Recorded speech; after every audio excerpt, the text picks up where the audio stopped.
to like show some of the best teams in the world really means testing Lifestealer to see if he's a valuable hero or not. For sure. And, oh man, I actually hate that courier, the one that's running around, the speed demon one. The demon. I hate that one. He's so creepy. Look at him. Look at this little guy. Ah. You know what freaks me All out? right, don't show me that production. Why are you doing this? Like happy trail from his belly button down and up. That part makes why would you look at that? Purge, no. His belly is right. His belly's right there. It bounces around. How do you not look at it? Oh God, no. Let's focus on literally anything else.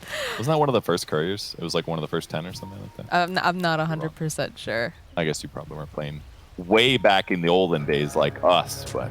I mean, I am like 3 million years older than you all, but no, I did not start playing Dota right at the start, unfortunately.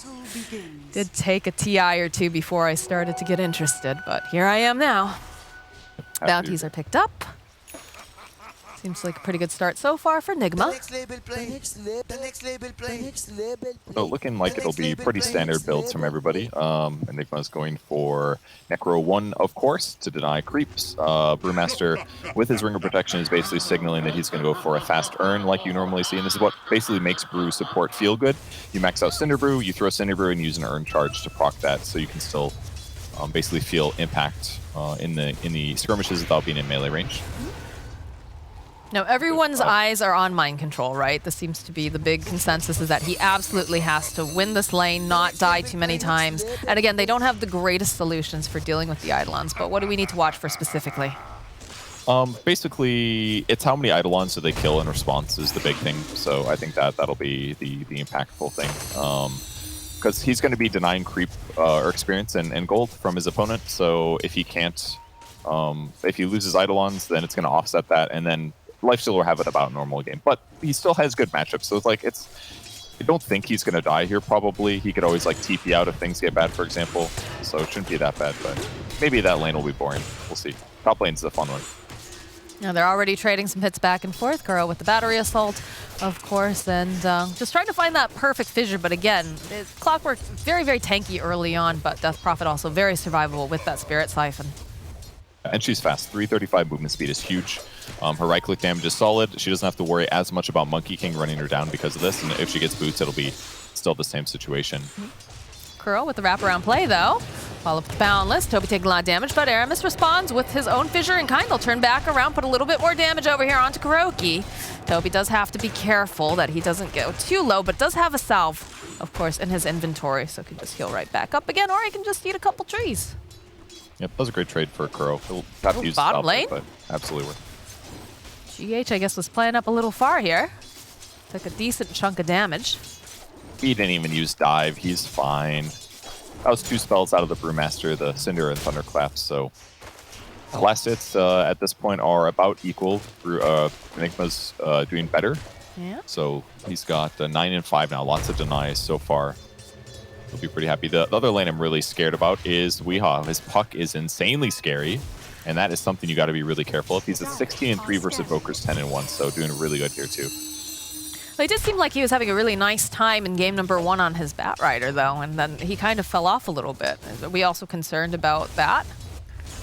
I don't think Puck is like a little bit more controlly. Like Batrider, you have to be kind of careful how you initiate and stuff like that. Puck, like you can just do so much more on Puck if you're a really, really good player. And Weehaw's obviously been very talented for a long time, so I'm more scared about Puck, especially his rotations and how often they're up, because you have built-in mobility, you know? That's like your right-click and your spells, and you have ulti, and it's like you just, you know, if he goes like Earn into Witchblade or something, I'm a little scared for these early rotations. Top lane, I have to say Aramis is doing a great job here, just constantly throwing out the fissures to try to protect Toby, though it does have to be a little bit careful because he is taking a decent amount of damage, giving Miracle, of course, the Jingu stacks. Do have a slight pause, though, coming out from Toby. I guess there's a little bit of lag. But, yeah, we got the bottle online for Puck, so that seems to be going pretty nicely. Yeah, he'll be fine there. Yep, pretty much even in the mid lane. Off lane, only 5 last hits for Death Prophet, actually. That's pretty disadvantageous for Viking. Toby's struggling here a little bit, but that's just because Kuro's done a good job zoning, I guess. And Urchika can only do so much, basically. Like if he's, I don't know, some like ranged 4 with nukes or something, you can help keep Clockwork away from him. But fissure blocking doesn't work super well when a clock is a melee hero and already on top of your opponent. So until Death Prophet hits like level 3 and gets another Spirit Siphon and more lifesteal, it's a little bit hard for him to trade advantageously here. And now that Miracle's picked up Jingu Mastery stacks, like it gets even harder. It's got to worry about getting harassed down. I will say that Toby has not died, though. There have been a couple times in that lane where there's just been so much harass where it looked like he might go down, but Aramis holding those fissures for just the right moment to go and just block them away from his core over here. So it does Yeah, feel that can be tough. a little bit better, but it's definitely hard, right? You don't have the regular kind of escapes built into a Death Prophet. She's just a bit fast, but can definitely be held in place. Bottom lane, a little bit of harass here over onto Celery. Does have himself that salve, though, is absolutely fine, as Shad does get forced away a little bit as well.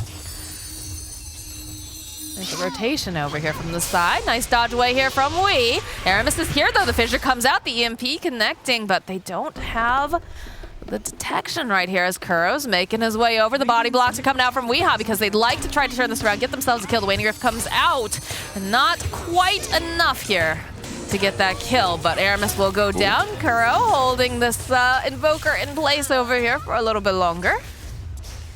Kuro's getting so much value out of his hero so far this game.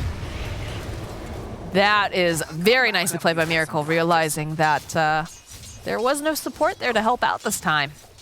Yeah, Earthshaker left the lane at about 3:30 there to go help secure the rune and then do all this fighting. And naturally, when you rush boots immediately afterwards, yeah, you're gonna be able to run down the Death Prophet with the Orb of Venom there and the boots advantage. So Death Prophet picks up a Wind Lace to help offset this a little bit, but yeah, this is the problem. Miracle's level 5, Death Prophet is almost level 3. Good luck. It's gonna be harder than last game because the difference is that Death Prophet is a little bit more of a like hero that needs to stay alive to contribute damage, and obviously support DP can work, but like I feel like most heroes need to stay alive to give damage first. They do, but they have to stay alive and cast spells. Death Prophet just needs to initially cast spells and then stay alive while it just continues to do more damage. It's slightly different, promise. Another Spirit Siphon being thrown out on Miracle. So they're just trying to get a couple assets here for Toby. It's been a bit difficult, like you said. So the difference mostly is that Puck can like contribute to ganks and things like that a lot simpler than Death Prophet. You throw your nukes and then you can disengage, but Death Prophet has to like stand there and stay alive kind of a thing. So you know, if you get 2 out lane, this could be really tough. I mean, is this more why passive carry? It'd be fine. Is this why we've been seeing a lot of Death Prophet 5? Because, you know, you're just really there for, you know, the big thing is the silence, obviously, and then the exorcism. But if you go down, it's all right. Haven't seen a lot of the off-lane Prophet too much. Aramis, though, trying to fissure block here over onto Miracle. They'll chase him back. Enchant Totem, in comes Boom. This is looking like a dead monkey. Down he goes.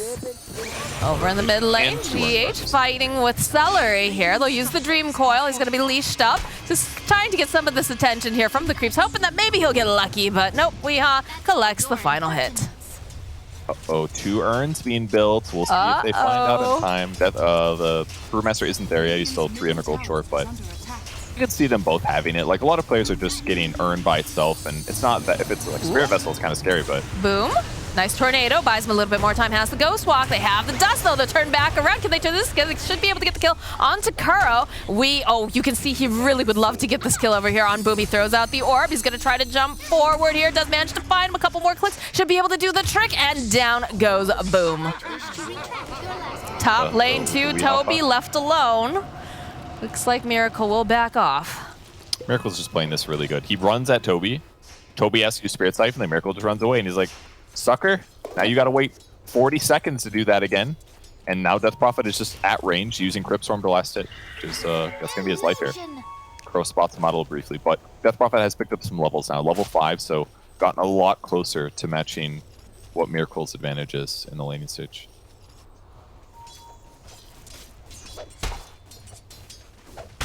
Just having some of these supports taking some levels there in that middle lane for the time being. If you're taking a look at the last hits in the off lane yet for Enigma, 49 and 16 versus the 29 and 10 of Lifestealer. Oof. That's bad. That's not good, guys. Top lane, Weehaw. They're looking for Toby, but they're not going to be able to find him. Or are they? Oh, last second, he manages to teleport out. Oh, I thought he got him.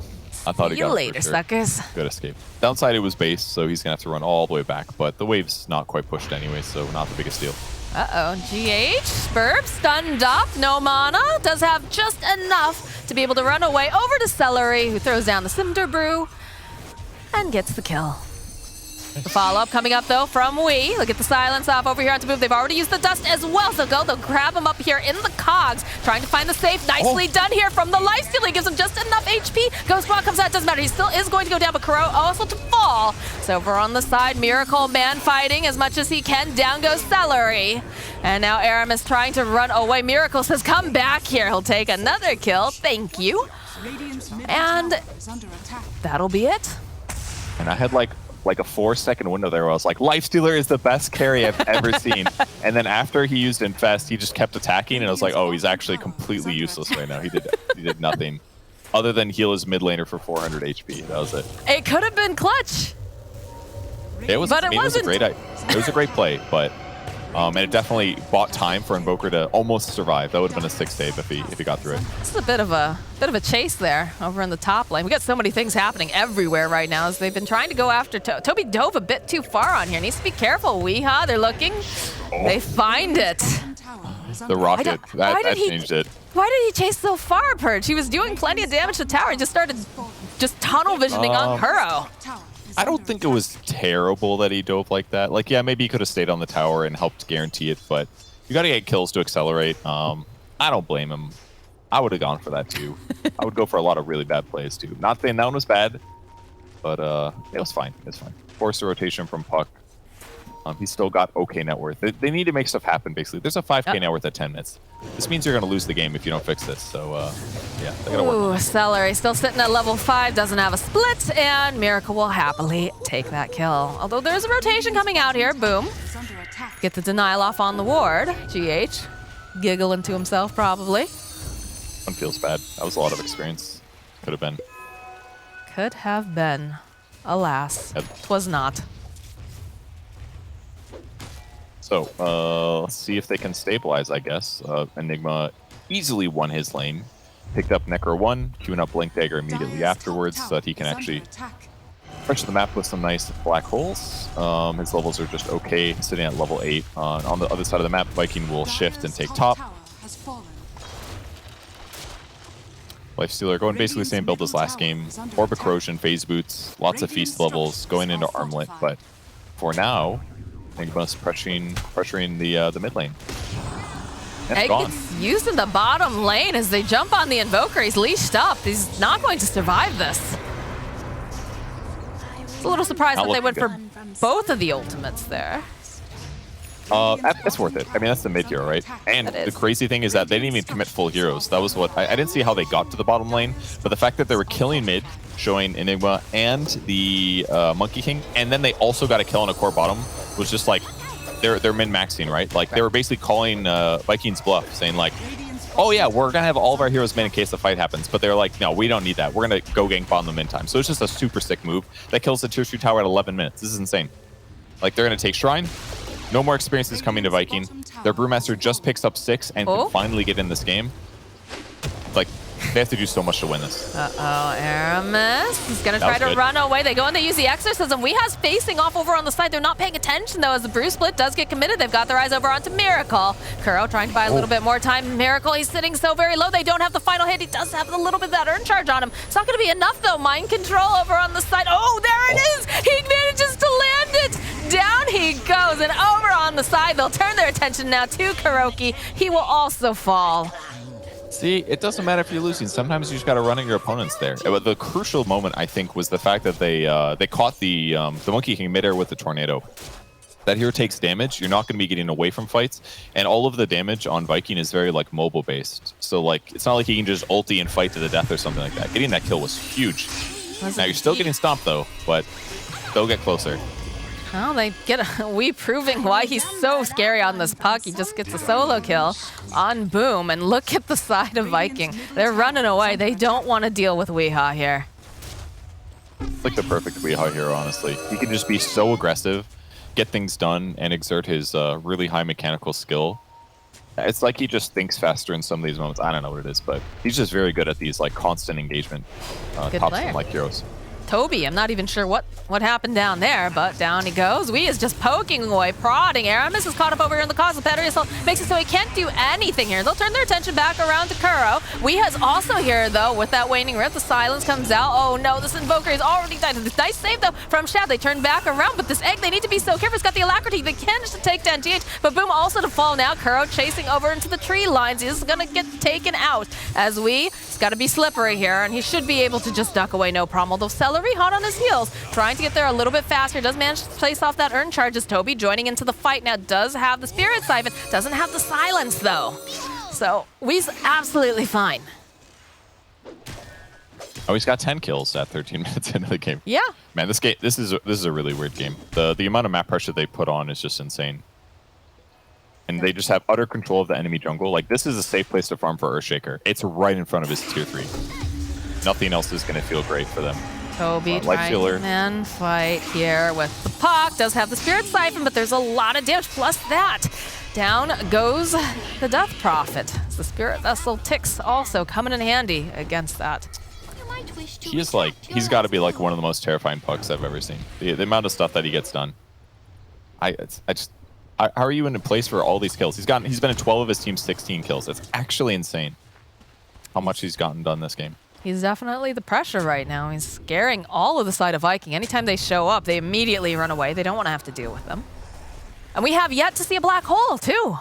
They have a lot of these tools that are just terrifying coming out from the side of Nigma. It's the cool thing about the Necro build on Enigma. You don't really need Black Hole all the time because you're like multi-purpose, right? You win the lane because you're denying creeps and you have overwhelming damage.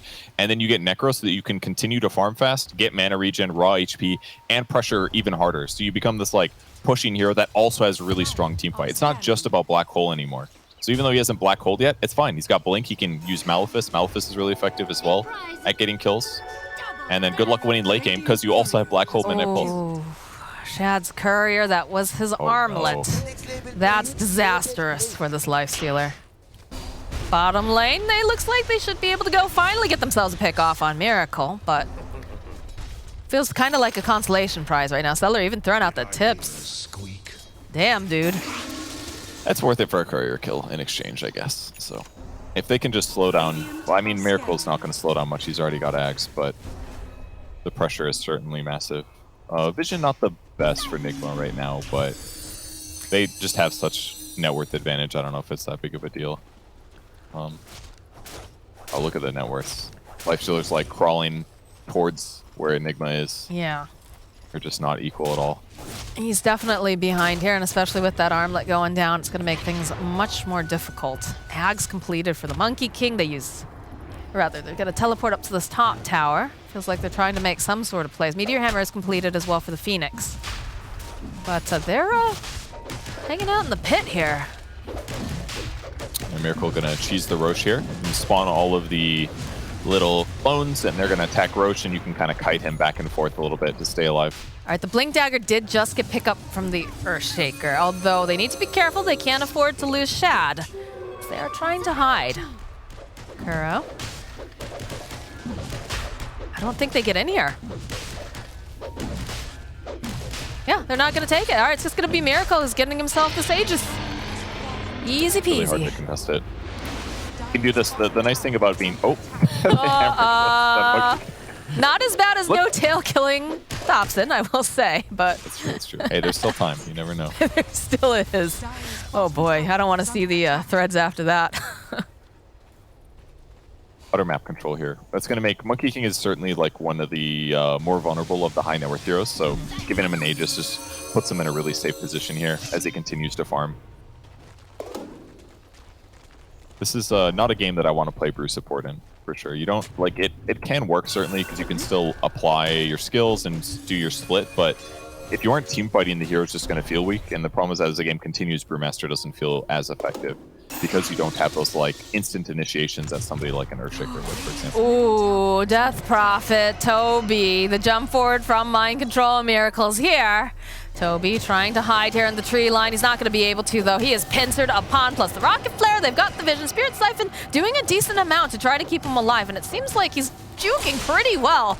But at the end of the day, I do believe that Toby is going to fall. Slowly but surely, down he goes.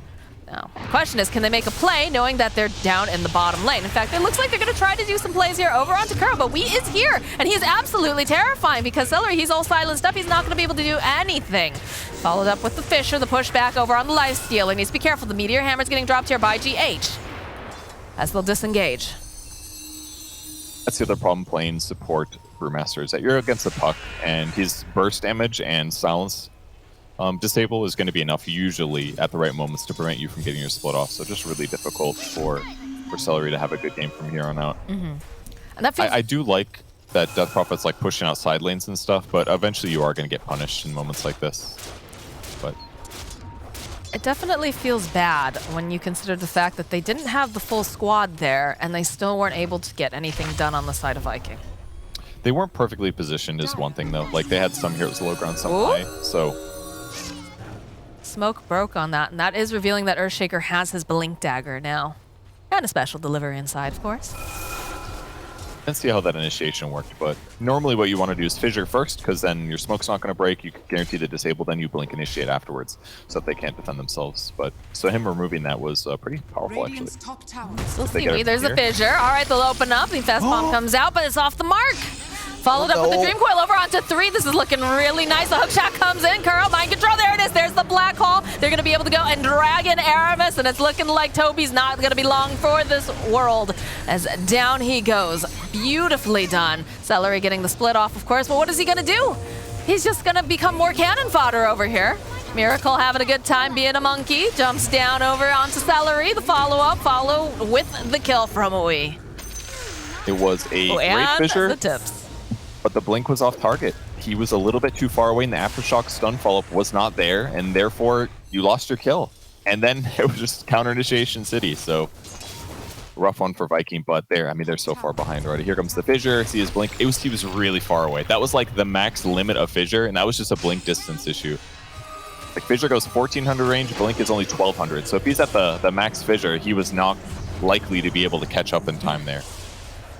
So a little bit of a tough one. They found the opportunity, but against really good players, those margins are sometimes really small. You got to be careful. You can see their faces of focus during that entire time too. Got to feel pretty good if your mind control feels like they just delivered themselves on a platter to you, right? They certainly did in that circumstance, especially near the Roche pit. And just look how Nigma's sitting constantly. They're sitting in all lanes, by trees, waiting for opportunities. Dream Coil got used again over here on Boom. Use the dust. Hookshot doesn't quite connect. Shad. Oh, there's an Echo Slam on the back lines. Can they clean them up fast enough, though, is the question. Yes, GH will go down. Kuro next to fall, but there's a lot of damage over here on the ground as Boom also falls. Aramis will be next. And now Shad forced to run away. Weeha over on the low ground. He's ready to go right back in at any moment. He has finished up that Witchblade as well. Tower goes down top. Only supports, unfortunately. Echo Slam was great. The silence follow-up was excellent. They clean up all the heroes that they wanted to, but they actually still lost Invoker. I did not catch that one. It looks like Weehaw cleaned him up after he re-engaged. It feels like a multi-pronged attack a lot of the times coming out with this draft, particularly from Nigma here.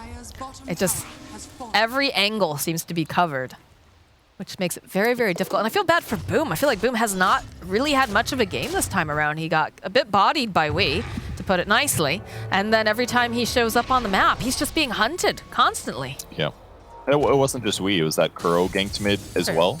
Kuro pressured mid knowing that his lane was pretty much secured already. So he did a great job. Oh, how do you make this move? They'll jump forward here. The follow-up with the fissure. Dream Coil's going to get used. Silent Shad trying to buy a little bit more time as it's a bit of a split fight as Miracle over on the back end here with Weehaw. Nice deafening blast. It's going to be the egg coming through. It looks like they're going to have to just leave behind the Death Prophet. Toby just can't do anything because they can't approach the egg. Weehaw jumping forward again. Waning Rift just still trying to put enough damage over here on Boom. But he has retreated into his base as it looks like this tower belonging to the side of the Dire. Yep, they'll finally clean it up. Their tower pressure is not the best. Monkey King's okay at sieging, but not incredible. So that's the only reason things have gone a little slow here. But I mean, Vikings getting some kills, but it's a lot of supports. Not necessarily what you're looking for. 5 deaths on Kuro, 3 deaths on Monkey King, 3 deaths on Phoenix. That's about all they got. Puck's 13, 0, and 5, collecting more and more items to lower his chance of ever dying and giving his opponents that beautiful bounty. So, I don't know. They're just turtled. There's not much else they can do right now. Feels like a total reversal. Not a total reversal, but definitely a shift. Like game 1, we saw that Nigma, they couldn't leave the base at all. They just were absolutely trapped, and now we're seeing kind of a little bit of a flip. They are venturing out over on the side of Viking a little bit more. They're trying to find these opportunities, but it's just becoming harder and harder to get them as Toby needs to be so careful walking up over onto the high ground there. They're smoking bottom at least. Maybe they can grab. Oh, the Echo Slam. Can they take down Mind Control? It looks like they'll be able to, so they don't have to worry about that black hole. Nice grab. Can they get anything more earlier offense? Pays off big time. They probably won't want to bother, I assume. I mean, they're gonna. The most important thing they're getting right now is reset time. Ooh, the hook shot over onto Aramis. This is gonna be a dead Earthshaker. As they follow up, though, they have the Exorcism. They're gonna try to chase down Kuro here. There's no mana left on him, so he should be next to fall. And they have their eyes over on the side, over onto Weeha, but he's very difficult to get a hold of here. In fact, he might actually just turn this right back around again over onto the Death Prophet. So he's gonna have to go use that orb. You can see Miracle standing over on the trees, keeping an eye out. We'll talk back again for that Invis rune. So a little bit of a pick, but... Yeah. A little surprised they went for it, but they did get Viking to use a lot of resources. Kuro was going to die there once he hookshotted, but once again, Puck gets more net worth and their opponents are busy. I mean, not having Exorcism now is pretty good. But mostly what they're getting from these moments is they're getting time to ward and deward is a big thing. They get to get a little bit more map control. They get to farm a little bit more when they get these pickoffs. So even though they committed Echo Slam to kill Enigma in the first place, absolutely worth it if you're getting time to finally get on the map. Celery, he is just easy pickings for Wii. It really is. Slap him a bit, do the silence when he gets to half HP, clean him up, easy kill. Pops Invis going top though. Shad recognizes it's been top too long. No. He's gonna have to pop out, but yeah, he's fine. Wee's got to feel pretty good about that, right? The fact he just ran so far, so fast. Toby, though, the hook shot comes out from Kuro. That is one dead witch. Kuro's doing an excellent job this game. Just always there at the right time to land hook shots. 3, 6, and 17. He's been targeting Toby a lot. He has indeed. It's been very difficult for this Death Prophet to do much of anything. They managed to go. They've got so much damage on Boom, and he still is just going to fall as Miracle leaping now into the base. Trying to put pressure on these towers. How do you get in there? Is my question. Look at the little monkeys over here on the side. Celery, he can't do anything. Look at that. The spirits just slow him down, and they just clean him up. Fissure gets thrown out. Slow death is the most painful one, Purge, and I don't know how they get in here. That's really hard. Certainly not with 2 heroes dead. They don't have Echo Slam until now, so they have an option, but they're not going to get that clumped up. Look at the positioning. Miracle's going to sit way in the front. He's got BKB to protect himself. Nobody else is going to be close to him. And he'll just take everything. Go back, buy some time, maybe snag Roche, which is up, and then come back and take another Rax. All right, well, it's up to Viking to figure out the angle now. How do you get out of your base and make things happen? Roche is up. Don't know if they realize this, but it is very scary every time that you're facing off with a team that has an Enigma, because you can go in, you can get a beautiful Echo Slam, the rest of the team comes running in, and then all of a sudden you're just counter-initiated. It's pretty scary here. They're moving a little bit, but not much. I think the Lifestealer's done pretty good this game, though. Shad's sitting at 5-0 and 3. He's just been really difficult to kill. It's got to make his opponents. And the fact that he also counts as a save while being a carry is pretty cool. And it's a lot better than Healing Ward in a lot of ways, because it's instant, right? So gives you those opportunities. The Prophet thinking about ulting. All right, they're going in. Toby, I have the vision, though. The egg comes through, and they're going to be able to separate this fight just so nicely as the egg coming out from GH should be allowed to go off. Celery trapped over in the cogs. This Death Prophet, she was sliving for quite a while. Celery's just ticking down. Down it goes. Buyback now from the Death Prophet. They want to try to go in for this fight over here on the side. You can see the Earthshaker trying everything he can just to hold him down, but there's too much damage coming out. Miracle getting the kill, jumping over onto the trees, just hunting Boom relentlessly. Nice deafening blast buys him just a little bit more time. He's trying to just buy more space here for Shad. Boom, it's not looking super great for him. There's just too much damage. It's a triple kill down for Miracle. And Shad, oh no, it's not looking good for this guy at all. Do they go? Yes, they commit the black hole. They're like, you're going nowhere. GG gets called. Viking, they have had enough, and Nigma shows up.